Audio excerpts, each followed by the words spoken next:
They said the new master was kind. They said slaves lived longer on his land. But when I saw his plantation, I understood. No one ever escapes from here. And every 3 days, someone disappears.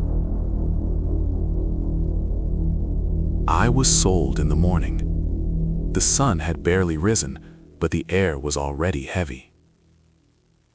I stood among others, silent, broken, with lowered heads. People walked between us. They touched our arms, they checked our teeth.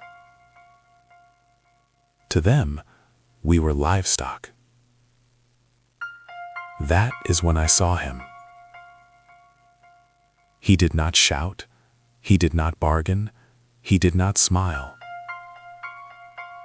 He only watched. His clothes were darker than the others. His hat covered his face in shadow. I could not see his eyes. He paid immediately, and they took me away. They tied me with a rope to the wagon. I walked behind it, swallowing dust. We passed other plantations. Slaves worked in the fields there. They looked exhausted, but alive. When we reached my new master's land, something changed. The soil was darker, the trees were twisted, and the silence was too deep. I saw other slaves. They worked without a word. No one lifted their head. Their eyes were empty, as if they were waiting. They gave me a place in a cramped cabin, a wooden floor, one blanket for several people. At night, I could not sleep. I heard whispers, crying, sometimes screams, very far away. I asked an old slave who had lived there a long time, "What kind of place is this?" He did not answer right away. He only crossed himself. "Count the days," he whispered, "and pray you never reach the third." The disappearances. I began to count. The first day, nothing. The second day, tension. The third day. One morning, the man from the neighboring cabin was gone. No one asked, no one searched. 3 days later, another disappeared. Then another. Every time, exactly 3 days. I noticed something. On those nights, the master never slept. Lights burned in his house. A red glow of candles poured from the windows. The air grew heavy, as if something was waiting for its turn. 5. My turn. On the third day, I woke before everyone else.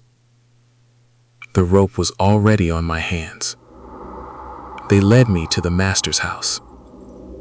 I had never been inside before. The walls were covered with symbols. Candles dripped wax onto the floor. I saw bones and dried blood. He stood in the center of the room. Now I could see his eyes. They were not human. "You think I am cruel," he said calmly. "But thanks to you, my land lives. Every 3 days," he said, "I offer a sacrifice to dark forces, the ones that gave me harvest and power. Slaves are cheap," he whispered, "but gods are not." 6. The final moment. They laid me on the stone. The candles went out, one by one. The air filled with whispers. I screamed, but no one came. the last thing I saw, the shadow behind his back began to move. And then, darkness. They say the plantation still stands. The harvest there is always rich, and slaves still disappear every 3 days.